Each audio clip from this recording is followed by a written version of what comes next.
Դանիելյան ավանդույթ է դարձել տարբեր դատարանների առջև զրուցել օրակարգային հարցերի մասին։ Այսօր հերթական այսպես դատական նիստն է, նախ ակնկալիքների մասին խոսենք, որովհետև խափանման միջոցի հարցել է քննվելու, եւ հետո այս շղթայի մասին, ինչպես անել, որ այլևս դատարանների մոտ չհանդիպեք էլի այս գործերով։ Նախ ակնկալիքների մասով գիտենք, որ մեծամասամբ որոշումները այդտեղ չեն կայացվում, ուրիշ տեղեր են կայացվում, գիտենք ում հրահանգներով այլևս մեզ համար ակնհայտ է, եթե քաղաքական հրահանգներով եւ քաղաքական ցուցումներով ամենաբարձր մակարդակով որոշումներ են կայացվում եւ հենց դրա վառ օրինակն էլ այն է, որ այս մարդիկ հիմա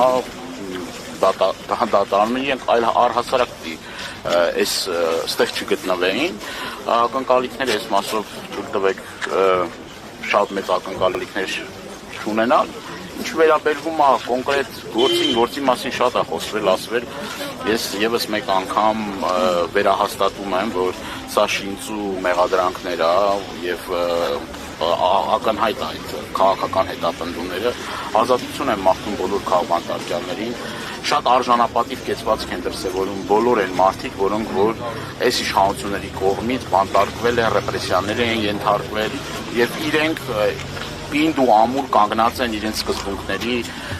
սկզբունքների հետևը կանգնած են եւ այս առումով նաեւ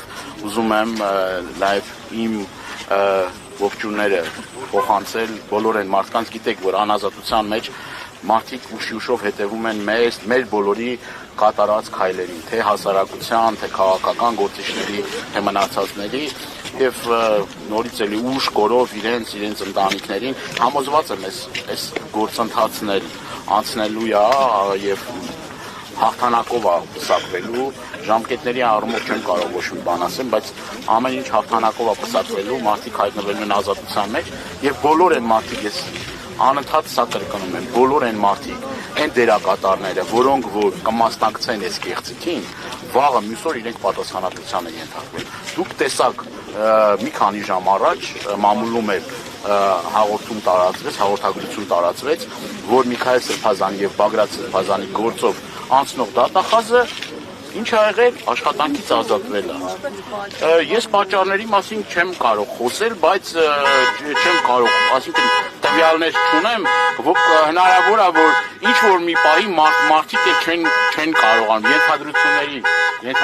ինչ որ մի պահի չեն կարողանում ապօրինի կեղծ այդ ճնշմանը եւ նաեւ հանրային պարսավանքին։ Ի վերջո նաեւ այդ մարդիկ էլ էս հասարակության մի մաս են եւ ես շատ դեպքերում գիտեմ, որ այդ մարդիկ ենթարկվում են պարսավանք իրենց հարևանների կողմից, բարեկամների կողմից, ես չգիտեմ, ընկերների կողմից եւ այլ եւ այս առումով ոչ մեկ կրկնում երաշխավորված չի, որ վաղը մյուս օրը իշխանության վերնախավից հրահանգ չի իջեցվի եւ այդ մարդիկ աշխատանքից չեն ազատվի, բայց աշխատանքից ազատելն էլ էլի չի երաշխավորում, որ վաղը մյուս օրը իրանք այդ ապօրինությունների համար պատասխանատվության չեն ենթարկվում։ Պարոն Դանիելյան, կոնկրետ այս դատավորը Մամեդ Սոֆերյանը հայտնի է որպես իշխանությունների սրտի դատավոր, հետեւաբար ինչ ակնկալիքներ ու սպասումներ այս։ Դե սրտի դատավորները ավելի ջանք գործադրում են եւ շատ քիչ մարդ կա, որ իրենց սրտի դատավորը չի։ Շատ հազվագյուտ դեպքերում է, որ իրենց սրտի դատավորը չի։ Գիտենք, որ քանի անգամ ենք եկել այս դատարանի դիմաց, ակնկալելով, որ օբյեկտիվ, արդար դատաքննություն կգնա, բայց դուրս են եկել եւ ասել են տանում են կալանքի։ Եվ այս առումով կներեք